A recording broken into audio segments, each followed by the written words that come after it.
fans have been talking about this for years, but this would make a cool TV show, is the squad of Marines. Only they spend a few episodes per planet, so 2 planets per season. You might get away with 1 planet, but the point of that is to save on budget. So it'll be like 4 episodes of 1 colony using the same hallways, the same rooms, and you deal with the drama on that planet between the colonists and a monster. 1 monster for every few episodes, though, on that planet. Then you can go to another one. But this is not Stargate. We're not doing a new monster, a new planet every episode. That's stupid, and it's going to cost too much. But they'll have a Burke type person that comes along with them. And there'll be different Burks. Like, one of them will be genuinely a good character that pops up every season for a couple episodes to help out. But there will be bad Burks that betray them sometimes over the course of a whole season, where you really appreciate them as a bad guy, or they get killed in like 2 episodes because they're spotted so quick. So different Burks. There will be different consultants, like a Ripley character from a planet, and she's like a survivor asking for help, and we'll introduce the Marines to the mayor of the colony, introduce them to the issues they're having, and the Marines deal with it. But the most important thing is, in the first episode, we want to see the APC off-roading, on hydraulics, like we know it does. So it has clearance and can actually just tear it up, dude, off-roading, jumping and shit. And we want to see those cannons on the back blasting. Have some huge worm creatures. A lot of this, the RPG actually has a lot of good ideas for monsters. There's winged creatures that are picking up colonists and flying them off.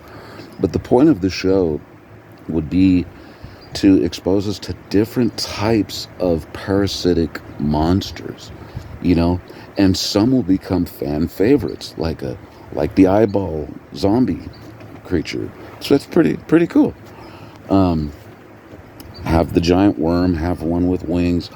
We want to see some planet they get to, there's no monster. It's just a civil war between like 2 warring corporations on different sides of the planet.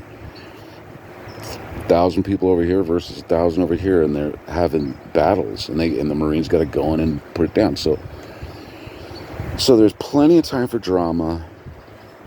4 or 5 episodes per planet is fine. You can even have 1 season where they jump real quick over to a nearby planet in the same solar system to deal with something, and then come right back to the planet they're working on. And the Marines slowly, just like Walking Dead, get picked off. You learn to like them. There's especially 4 or 5 main ones, though. And but Marines come and go. They get killed. 2 of them get killed. Only one should only die maybe once an episode, maybe once every 2 episodes, because you got tons of colonists for a body count. You don't need the Marines to die. So, and they use the dropship, to launch missiles to put down a rebellion on some planet that has some good artillery and weapons.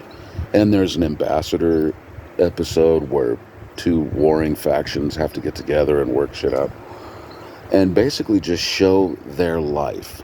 And then there's an episode where they're mostly talking to family back home on FaceTime.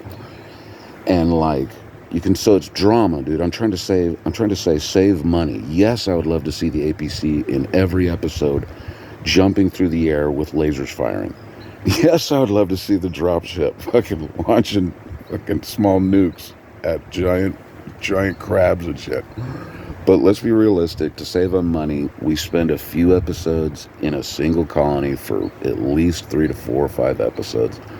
Get to know the colonists, get to feel sad for them when they get killed, and then elated for them when they win and they defeat some conflict. But anyway, that's what you should do.